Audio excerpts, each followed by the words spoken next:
امام جعفر صادق کون ہے تمہیں پتا ہے؟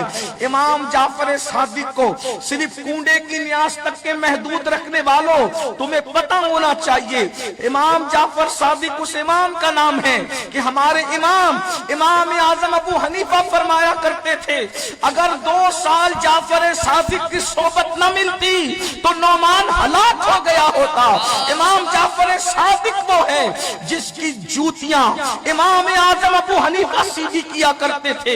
امام یوں جلدی کسی کی جوتی سیدھی نہیں کرتا، لیکن امام جس کی جوتی سیدھی کرے وہ کتنا بڑا انسان ہوگا، اور پھر وہ بھی مسجد کا امام نہیں، جامع مسجد کا امام نہیں، وہ امام جو 90 لاکھ کو کلمہ پڑھانے والے غریب نواز کا بھی امام ہے، وہ امام جو داتا علی حجویری کا بھی امام ہے، وہ امام جو سرکار محبوب الہی کا بھی امام ہے، وہ امام جو خود کا جنازہ پڑھانے والے صابر کلیری کا بھی امام ہے۔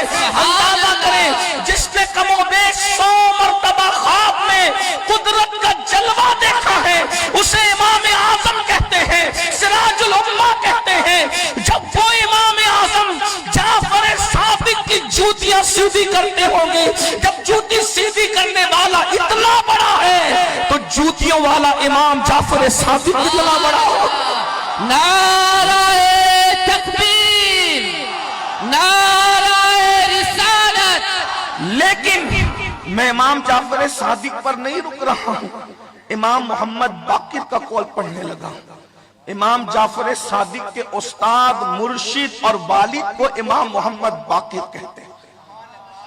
اس لیے کہ قول اتنا بڑا پڑھوں گا، اسی لیے میں تھوڑی دیر آپ کو تعارف کرا دوں کہ ہے ہستی کون سی۔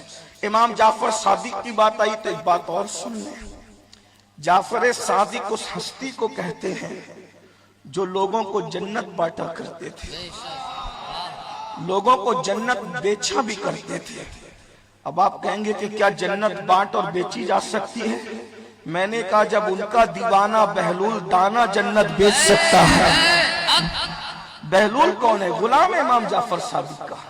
جب بہلول کو یہ حق حاصل ہے تو امام جعفر صادق کی شان کیا ہوگا؟ امام جعفر صادق کی بات آئی، ان کا مہینہ چل رہا ہے، بات آپ کو بتاؤں۔ امام جعفر صادق نے ایک شخص سے، پڑوسی سے گھر خریدا، مکان خریدا۔ امام جعفر صادق پڑوسی معتقد تھا، یعنی عقیدت مند تھا۔ ایک بات ہمیشہ یاد رکھنا، ہزاروں سال کی محنتیں انسان کو وہاں نہیں پہنچاتی جہاں انسان کو عقیدت پہنچاتی ہے۔ آج ہم محنت تو کر رہے ہیں لیکن عقیدت میں کمزور ہیں۔ اب ہم عقیدتوں کے معاملے میں کمزور ہوتے جائیں۔ ہم سے گزرے ہوئے جو بڑے لوگ تھے وہ محنت کم کرتے تھے لیکن عقیدت میں مضبوط تھے، اس لیے وہ کامیاب تھے، ہم ناکام ہیں۔ عقیدت مند تھا، جیسا باپ عقیدت مند ہوتا ہے بیٹوں میں ویسی عقیدت ہو یا نہ ہو یہ ضروری نہیں ہوتی۔ امام جعفر صادق کا پڑوسی تھا، گھر بیچا۔ امام سے پوچھا قیمت کیا دو گے؟ امام نے فرمایا جنت کے بدلے یہ گھر مجھے دے دو، جنت کا محل لے لو اور اپنا گھر مجھے بیچ دو۔ وہ تھا عقیدت مند۔ بات عقیدتوں کی ہے، بات یقین کی ہے۔ اس نے کہا ٹھیک ہے، سستا سودا ہے، میرا گھر لے لیجئے، جنت کا محل دے دیجئے۔ اگر آج کل یہ بات کی جائے تو لوگ مذاق اڑاتے ہیں، جنت تو اللہ کی ہے، جعفر صادق کیسے بیچ سکتے ہیں؟ ہم نے کہا نانا ان کا جنت کا مالک ہے، ان کے دادا جنت کے مالک ہے۔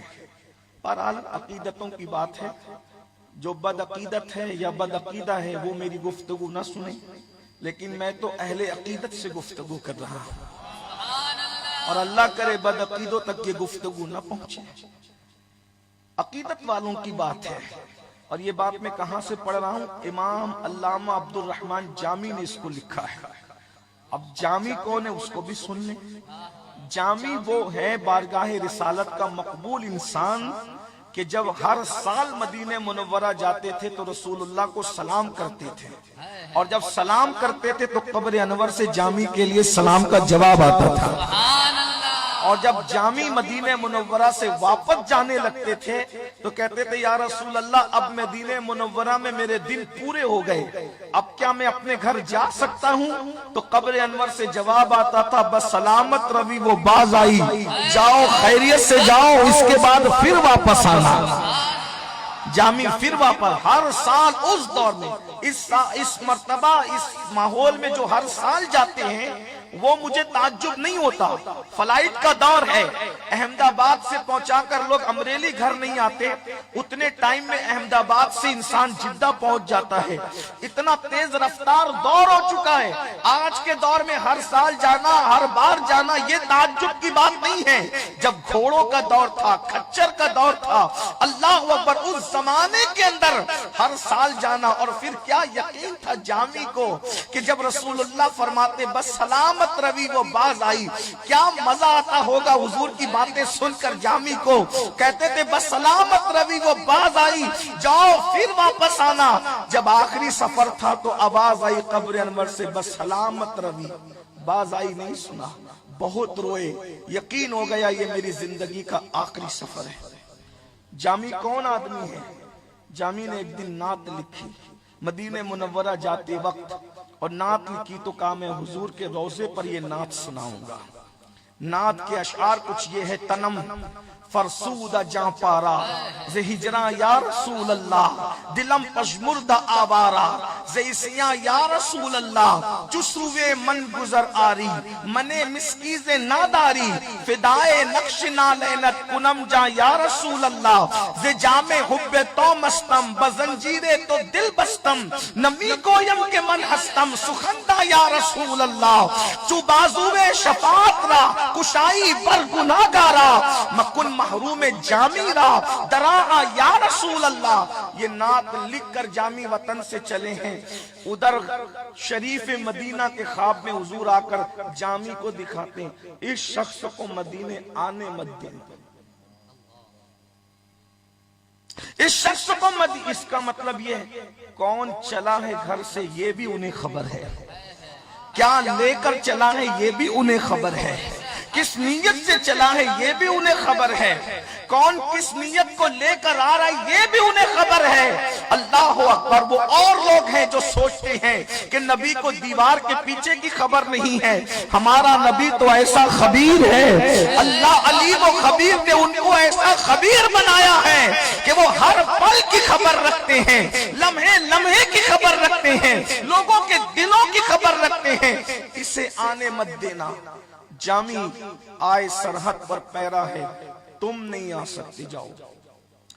پھر لوٹے دوسری طرف سے، دوسری سرحد سے، پھر حضور نے کہا وہ ادھر سے آ رہا ہے، اس سرحد کی نشاندہی کی، پھر کہا تم نہیں آ سکتے، پھر کہا وہ سرحد کا راستہ بدل کر اس طرف سے آ رہا ہے، پھر روک دیے گئے۔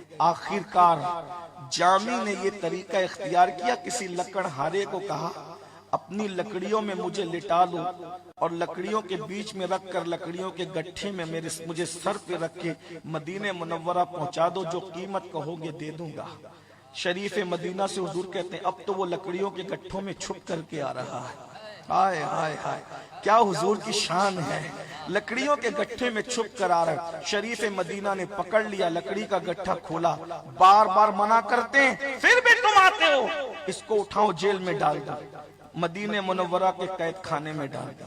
اسی رات شریف مدینہ کے خواب مصطفیٰ جان رحمت تشریف لائے اور چہرہ پھیر لیا، منہ پھیر لیا۔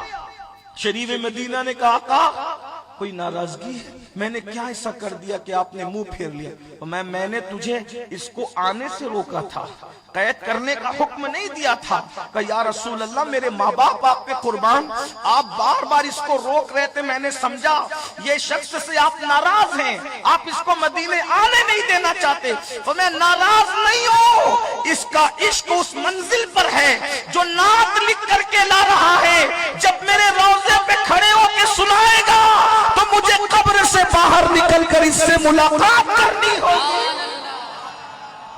یہ وہ جامی ہے، اور وہ جامی اب یہ لکھ رہے ہیں، ذرا غور فرمائے۔ علامہ جامی امام جعفر صادق نے فرمایا گھر دے جنت لے، اس نے کہا لکھ کر دے دی. امام جعفر صادق نے لکھ دیا, اس کا گھر میں نے لیا, جنت کا محل اس کو دیا. کن کے دامن سے وابستہ ہو سنیو, ذرا غور تو کرو, ذرا غور. جنت کی فکر انہوں نے کرنا جن کو یہ دامن نہیں ملے. جب سے ملا ہے دامن آل رسول کا, بے فکر ہو گیا ہوں شفاعت کی فکر سے. تڑپا دیا کسی نے مدینے کے ذکر سے, آزاد ہو گیا ہوں دو عالم کی فکر سے. جب سے ملا ہے دامن آل رسول کا, بے فکر ہو گیا ہوں شفاعت کی فکر سے. اللہ اکبر. امام جعفر صادق نے لکھ کر دے دیا, قرار ہو گیا. اس کے بعد وہ امام جعفر صادق حج کو چلے گئے. ہر سال حج کرتے تھے امام جعفر صادق. کم و بیش 55 حج آپ نے اپنی زندگی میں پیدل چل کر کیے ہیں. یہ سیدنا امام جعفر صادق کی شان ہے. کم و بیش 55 حج آپ نے پیدل چل کر کے کیے ہیں. امام جعفر صادق کی شان یہ ہے.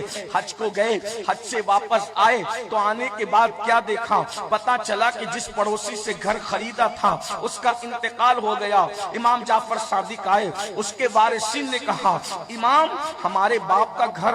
کہا میں نے تو خرید لیا تھا. کہا کہ آپ نے کتنے میں خریدا تھا؟ تو کہا کہ میں نے جنت کا محل دے کر کے جو ہے وہ اس سے گھر خریدا تھا. تو کہا ایسے جنت دے کر بھی کوئی مکان خریدتا ہے, یہ بھی کوئی خرید و فروخت تو بھی ہے. نہیں نہیں ایسا نہیں ہو سکتا, ہمارا گھر ہمیں واپس چاہیے.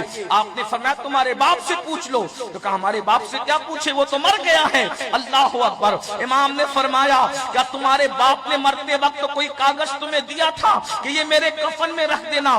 ہاں دیا تھا, مگر ہم نے اس کو پڑھا نہیں تھا. کہا جا کر کے پوچھو. جب اس کی قبر پر گئے تو وہی کاغذ جو امام جعفر صادق نے اس کو لکھ کر کے دیا تھا اور اس کی کفن میں رکھ دیا تھا, وہ کاغذ اس کی قبر پر رکھا تھا. ایک طرف امام جعفر صادق کی تحریر تھی, گھر کے بدلے ہم نے تجھے جنت کا محل دیا. دوسری طرف اس کے باپ کی تحریر تھی, جعفر صادق سے گھر واپس نہ لینا, جو محل کا وعدہ کیا تھا وہ محل مجھے مل چکا. سبحان اللہ. نعرہ تکبیر, نعرہ رسالت, نعرہ حیدری. یہ امام جعفر